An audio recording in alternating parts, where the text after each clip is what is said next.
Hi, everybody. Welcome back. It's Mama Kay coming at you again from Winnipeg, Manitoba, Canada. And this is a very, very exciting day for me to have this next guest on. I met them probably 25, maybe a little longer years ago through my then boyfriend. And man, was I ever jealous when I found out that this was somebody who was his band teacher for years. I really wish I could have gone back in time and somehow switched school divisions. Although I love River East Transcona, man, the things they were doing in St. Vital during those times were very special. So without further ado, special guest, who are you? Hi, Joanne. I'm Bill Kristjanson, and I'm a music educator, and I am no longer teaching in the schools, but I just feel really lucky to be still part of the whole music educator community in the band director world. Yeah. So what do you do now that you're not in the classroom?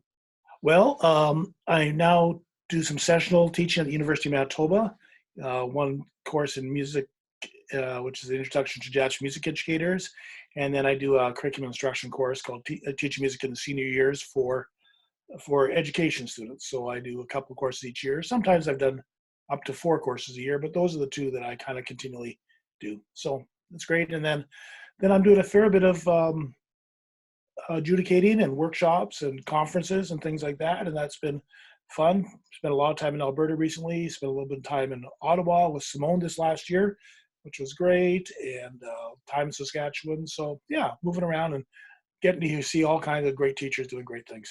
Are you doing much playing? I'm actually practicing now that I'm we're on this coronavirus thing. You know, I've got time, so it's like, okay, why not? So I'm having fun. I'm not practicing. I'm just kind of playing songs I like, which Yeah. is why not? Rekindling the love there, right? Got it. Yeah.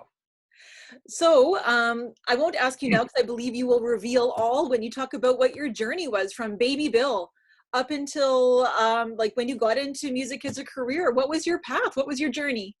Well, you know, um, I always had a love of music, and I try to think of where that came from. I think my mother used to love listening to records, and she had her Tchaikovsky and her Wagner and her all those types of things, records on at home, and I loved those.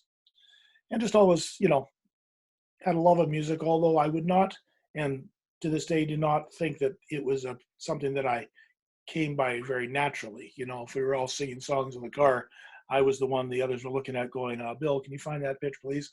Um, and so love that. And then my grandfather played trumpet, and I'm not sure if that had an influence or not, but I thought that was interesting. And then when I got to join the school band at FRC in grade 7, you know, I was like last year, 3rd trumpet, kind of wondering what was going on, and enjoyed, you know, it was okay. And we went through lots of different band directors over in that part of the era of the program, because people were doing their best, and they would get brought on for a year, and you know, or they'd be, the science teacher was also said, hey, you've played piano, can you teach band? So we went through lots of different folks, and some good people along the way, and attended IMC music camp, International Music Camp, which is just a godsend. And I throw it to people that if you want to send a few dollars their way these days, I think that'd be fantastic, because I know this is going to be a tough summer for them. So I think they're terrific. That was a terrific experience every time I went to the music camp, and got to hear these kids who had practiced hard and were from good established band programs, see what they could do. So I kind of went through the Fort Richmond and then the Katy Open, went through that, and FRC, and again through lots of different band directors. Then Orv Anderson became my band director in grade 12, and man, our band went from not being able to play very much at all to, you know, playing the first suite in E flat pretty decently. As a matter of fact, I have a recording of it. I listened to it the other day and thought, you know what, this was all right. So did that, and kind of wanted to be I always kind of wanted to be a band director more than a trumpet player. And I think it was Orv who encouraged me to pursue that. And I don't think, I have to give him credit, I would not have done it without his encouragement, I don't think. I think you, as a student, you need just one teacher to believe in you. And so you don't have to be the teacher for everybody, but if you can find a few out there and encourage them, you can make a big difference to a person. So he was the one who kind of encouraged me to go on. I spent a couple years at Brand University, which was a great experience. And I transferred down to Moore State University in Minnesota, finished up my degree there. And then, yeah, funny story, I guess, or strange, is I got to about the end of third year, and I don't know if a lot of university students find this, but they're desperate to actually get out there and do it. And they've been in university long enough, and they actually want to really teach. So got to the end of third year, and between Liz, who became my wife, and then Sam Lupfia and myself, we started a band camp that went for the summer. This is 1979. And we just got a little bit of a government grant to help us get some, pay for some music. And Fort Garry School Division allowed us to use a band room there. And so we just brought kids in all summer, and we just ran a band camp all summer for 8 weeks. And that was a lot of fun. And I learned an awful lot. And I probably needed, as I've said, malpractice insurance for all the things I was doing wrong. But nevertheless, knew that as long as I was enthusiastic and we treated the kids well, they maybe would learn something. And so I think we had a good time. We had a concert band and a jazz band. We had a theory class. We had ensembles. So everybody played an ensemble. We make trips to 7-Eleven twice a day to get Slurpees. And so it was just a really, really fun time. And we brought in various people. I think we had Laurel Ridd at that point coming in and teaching some flute for us at one point. So it was just, we'd bring in specialists on different instruments that we didn't have covered. And and don't tell John, but like it costs the kids $7 a week. So that's incredible. Yeah. So I think parents were happy to give their kids something to do, right? And so it was a lot of fun. So we actually had kids who played all summer. They came for 8 weeks. So that would have been the first Manitoba band camp. Well, it wasn't an MBA band camp. MBA didn't exist at that point. But just based in Manitoba. Yeah. Based in Manitoba, it would have been the first camp. Yeah. I was there for a couple of years. It was a lot of fun, and I learned a lot about teaching. So that when I actually got out in front of kids and taught, I'd already put on. We did a concert every 2 weeks, so did that for a couple of summers. So probably done 8 concerts and conducted a lot of pieces by then. So that was a good start. And really, if I think about it now, the audacity to try something like that. Obviously I didn't know what I didn't know, but that's probably what made it beautiful, is that you were just going for it. You didn't know to be afraid. Yeah, I didn't know to be afraid. I'm thinking, various people like Joanne Karlowski, who teaches at Grant Park, right? She was in grade 8, I think, at that point. And so she was in the camp, right? So I think about all the various people who went through there over the years. It was a fun time. Yeah. That's really fantastic. Yeah. I hope that you have pictures and, like you said, recordings, because I know you had the recording with Orv, but do you have any recordings of any of these?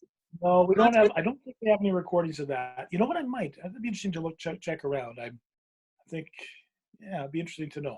Yeah. No kidding. I can't imagine it sounded very good, but nevertheless, the kids kept coming back, and so I think it was for the most part, a pretty decent time. Yeah. So that brings you then to getting your first job as a band teacher. Where did you start? I started in the PAW. Really? Yeah, which was great. I loved it. I went up there. Because I'd done transfers to university, I ended up kind of finishing my courses at the end of February, and they had a term position up there. Somebody had left, and they needed somebody to fill in for the rest of the year. And so I went up and did that, and I ended up staying a little bit longer into the fall, just kind of filling out that term situation. And that was great. And then I got hired at Minnetonka School starting in January in Savetel.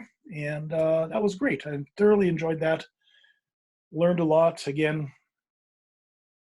lots and lots of mistakes and things. And my gosh, remember one of the things my principal thought, he was a great guy, but he thought that, it would be really nice if Bill could have all the grade 7s together at one point, so they could, so before a concert, they'd all played together. So he scheduled all the 78 grade 7s for 3:00 on Friday afternoon. Now, And other than that, during the week, I actually got to see them in their individual classes, but once a week. Now, you know what? The first part of the year, oh my gosh, that was really tough, as you know, as everybody's just trying to, you know, now, but by the end of the year, you know, it kind of was okay. But for the first while, it was kind of crazy. So I was there for about 9 years at Minnetonka, and we had, we had at one point, I think we had 85% of the kids in the school were in the band program, which was kind of cool, and very supportive administration and great school and lots of good people. And yeah, we did a lot of things, and the jazz band thing got a little crazy for a while. We did a lot of that type of thing, and I think one year we did 26 performances. You know, so it's like, you know, as I say, I didn't ever say then. Won't say we had everything in balance, but we were at least, you know, trying to do things and learned from there. So spent about 9 years there, so that was fantastic. Loved it. And then moved over to Glenlawn Collegiate. Was there for about 13, where I worked with Marilyn Rennicott and Graham Bruce at one point, and Marilyn Bourbonnais, a wonderful teacher, just a wonderful person and a wonderful teacher. So thoughtful in everything she does and so professional. And then Marilyn, and the three of us had a lot of fun together and had a lot of good laughs. And yeah, it worked really well as a band choir team. That was really important. We really looked at it as a music program, not a band program or a choir program, but really looked at it as and I think that is so important. I think Marilyn felt I was about the best recruiter for choir, because I'd be telling kids to take choir and she'd be telling kids to take band, because we knew they were both good for each other. And that's a message I would, you know, starting to get some things right. That was one of them that we got right, is to really work together. So I was there for about 13 years, and just loved it. Great time. In that space of time, we had a fire at the school and burned down the band room with everything, and including all the instruments and all the music. And so that was an interesting process to recover and try and get those things up and running again, and enjoyed that. And I'll tell you, it was interesting. It reminds me a little bit of our COVID-19 situation right now, where it was when the kids lost what they had, when they really started to appreciate it. So the fact that we didn't have a band program, they didn't have instruments, and they were worried, are we going to get to play again? I think that actually rejuvenated the program in some ways, where people felt they just valued it even more because they realized what they missed. And so it's a tricky couple of years, because we were rehearsing in a portable or in a hallway or whatever at different times. But at the end of the day, I think it was really good. Alexis Silver was in the ground at that time, so she's up there teaching right now, and so she remembers that thing. And but it was a good time. And then I spent 13 years there. I also worked as the part-time teaching there and part-time as the music consultant for St. Matilda and Louis Riel. And then after the amalgamation, I moved over and taught at Vincent Massey for probably about 13 or 14 years as well. So and got to work with Jackie Dawson. So that's kind of crazy. So that was a really interesting little transition for me, because she is so good and knows so much, and just such a vision and such a hard worker. And so I had to figure out exactly how am I going to fit in and help follow her vision. At Glenlawn, I was kind of creating my vision a little bit, and with Marilyn. But at Massey, I thought, okay, this woman is incredible. How do I fit into what she's doing here? And so that was a neat time too. So did that for a number of years, and then we brought on Pat Abraham a little bit. I also worked as the music consultant for Pembina Trails for a few years there, and enjoyed that. So that's kind of and then from time to time, I've done some sessional stuff at U of M at that time as well. So yeah. You have collaborated with some really incredible educators over your career. Well, absolutely. I got very lucky just to work with great people. Well, and they were super lucky to get to work with you. Well, that's kind of you to say, and I hope they feel that way. But I think, I remember, Joanne, thinking how talented and capable so many of my students were, and realizing that they really knew a lot more than I did, or had some musical abilities, or different ones that I had. Maybe I had some, they didn't, but they had some ones that I did not have. And when I kind of realized that I could really use their ears and, involve them in the process, that kind of was a bit of an awakening for me. that I did not have to know the things, but let's get everybody involved. And a bit of a self-preservation, but in fact, it became a kind of a focal point of my teaching is to get everybody involved in the musical decision making. That almost sort of flows into what I remember you saying at a tempo session years ago, and I think a lot of people know this from you, is that seek to be understood, or no, seek to understand before being understood. Yeah, right? and that, St. Francis of Assisi and other people have said that, so I've just, stolen that. But really, listen, and just listen. And one of the things related to that is just to paraphrase. When your students tell you something, just paraphrase it back. Or if you're a tough parent-teacher interview, just paraphrase back what they've said. And you can feel the tension, the relaxation go, because people have a inherent desire to be known. And when they feel like they're known, they relax, the tension goes down, and then there's some room for some learning and some dialogue and some interaction. Absolutely. It brings down that wall, doesn't it? Yeah, it does. It really does. And it's such a simple thing. You just paraphrase what they said, and then they say, well, that's not quite what I meant. And then you clarify it, you go back and forth, and then you go, okay. It's tough, right, though, when you have emotions running, to remember to take a step, take a pause, and really refocus in that millisecond, right? Yeah. So that's wonderful words of advice. Before, though, I ask you for more words of advice, I'm a little afraid to ask the next question, because I know you've had some adventures. What would you say, Bill, is perhaps one of the strangest gigs or jobs that you've ever played? And I'm also going to throw this out there too, that maybe one of the strangest band trips could be a possibility in this, because I have heard stories over the years of from people that were chaperoning. I don't know if you even know all the little tidbits. I don't think I know, and I don't think I want to know. And I think most band directors are like that. There's a certain number of things that happen, and there's a certain number of things that happen that you know about it, and other things that you don't know about, and frankly, you don't want to know. So I don't know. I would say, honestly, band trips I found to be kind of stressful, because you have the responsibility of keeping kids safe, and you want to treat them with respect and treat them with kindness and things. But my gosh, they're also kids, Find mischief wherever it is. And there were so many. Our bus bus driver falling asleep and going into the ditch outside of Wolseley, Saskatchewan. Fortunately, we were in Saskatchewan, so everything was flat when we went off the highway. Just kept going. That was a bit of a scary one. We had that one. I don't know. There's just so many.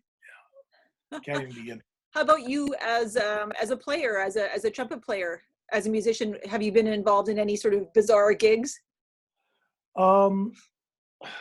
I was trying to think about that, because you had that question, and I can't think of anything right now. Right? I can't get back to me on that one. Yeah, you'll have to get back to me on that one. Yeah, I think as a trumpet player, I think I've always been a better conductor than a trumpet player. But I think one of the things that had most fun was with beginning Winnipeg Winds. It was Liz, my wife, and Orv and myself sitting around our living room after dinner one time. And Liz and I had been married for a year or two, maybe a year, and decided we needed a place for band directors to play and just connect. So we put together this Winnipeg Wind Ensemble, and that was back in 83, 84, something like that. And that was a lot of fun, and that was a good thing. And when I talk about my playing stuff, I enjoyed that. Although eventually I just kind of left it, because I thought I'm not practicing enough. I don't feel good about myself when I'm going, because it's so hard, as teachers know, to keep in shape as a player, and then to also to teach. So I thought, when our kids were little, I thought, I'll leave that, I'll come back to it. And frankly, just never got back to it. But that was a lot of fun when we first started. So you guys planted the seeds of the Winnipeg Wind Ensemble. Well, yeah, and frankly, I think I was the business manager. I forget.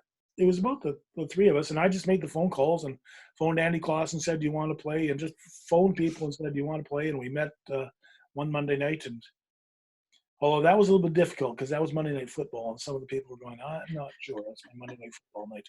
So, but we did that, and it's, the band was good, and there were some good players and things at times. But one of the thing that was best about it is it just got people together. We just got together and connected, and the break time and the warm down after the um, rehearsal was as important as the rehearsal itself. You know, we'd go off to the Dakota Hotel because we rehearsed at Dakota Collegiate, so we go meet over there across the parking lot afterwards, and conversations about, so what are you doing, and hey, would you want to come to my school next week and do a clinic, and you know, what pieces are you doing, and all kinds of great stuff Well, you know, happened. that's one of the things we do best here in Manitoba is we build community, right? Yeah. And the band community is second to none. Yeah, I think it's pretty remarkable. I think we've got some great stuff, and I think it's just a lot of individual people who, in their generosity of spirit, has made that happen. Yeah. Absolutely. So now, I know you have many of these beautiful nuggets of wisdom. What if there's students that are watching this that are thinking about going into music as a career? What words of advice would you have to tell them? As a professional player, Or as a band teacher, anybody who's thinking about beyond high school, they want to go into music. What should they be doing?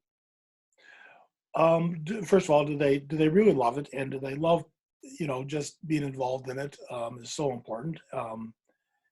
I think if you're going to get a good teacher, a good private teacher, really critical. Um, Take in every opportunity you have to grow as a musician. Learn some piano if you're not a piano player. Learn some theory if that's not a strength of yours. Sing in a choir. Find any way that you can to just broaden your musical experiences. There's so many more than what we have in a concert band world, and don't be afraid to explore and find out more of what's beyond that. I think is really valuable. I think yeah, a good private teacher is maybe the first step in terms of you're planning to pursue it. And if you're going to plan to pursue it, go ahead as a player, but know what you're getting into, I think, and talk to some people in that and realize what that life is like, and is that a life, you know, and lifestyle and things that you are comfortable with, and things like that. So yeah, I don't know. Those are excellent. And any extra pearls of wisdom for everybody who's going through this strange time right now? What are you doing to sort of help keep yourself grounded? Well, I've been thinking about that a little bit. A couple of things to notice. One is that there's going to be an ebb and flow and to people's experience here.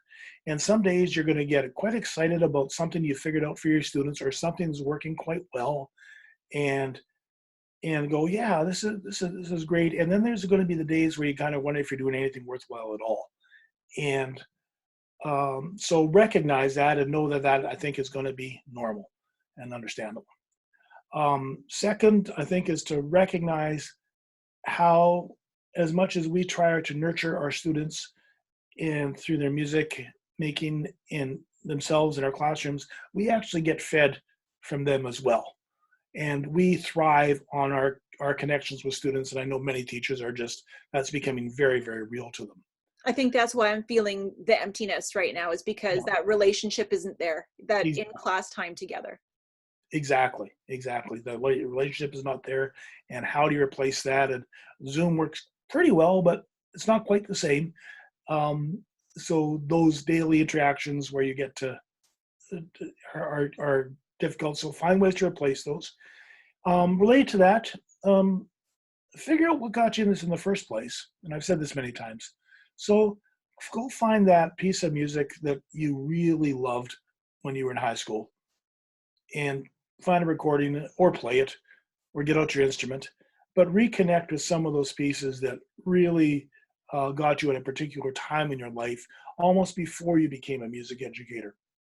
And those were things that you love, and there's a really deep emotional attachment to, partly because of the age you were when you experienced it. And go ahead and allow that to nurture you. We know how nurturing music can be and how valuable. So why not use that to nurture ourselves? Get outside. Now weather's better. Get outside. Reach out to other people. So things like you're doing, Joanne, here, I think are just so valuable. reaching out to other people and connecting and realizing, we're in this together. And if you notice that somebody isn't participating online, or in various things, you don't see much of them and in different places, make a call, send an email, send a message or whatever, just thinking about you or whatever happens to be. I think that can be valuable. Yeah. No, those are great words of advice. I know. I know for me, I've discovered that a cappella app and have been having so much fun with it. And I've been playing ABBA and like just fun pop tunes. And it's like I'm in my office for hours and I don't know where the time is going, but it's like, yeah, it's lit that fire again. It's brought me back as to why I got into music and why music is so important. Yep, absolutely. Absolutely. So valuable. Yeah. Bill, thank you so much for taking time today to share your thoughts and your story. It's been really great to see your face and to spend time with you. Nice to see you too. And I'm so glad you're doing this and helping us keep connected. Appreciate it. Take care. Have a great rest of your day. Okay, bye-bye. Bye.